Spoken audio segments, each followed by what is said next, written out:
Welcome to my first vlog guys.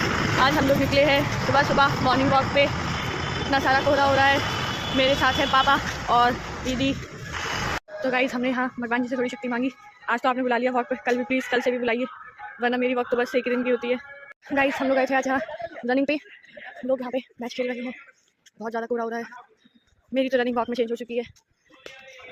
अब हम कुछ एक्सरसाइज करेंगे।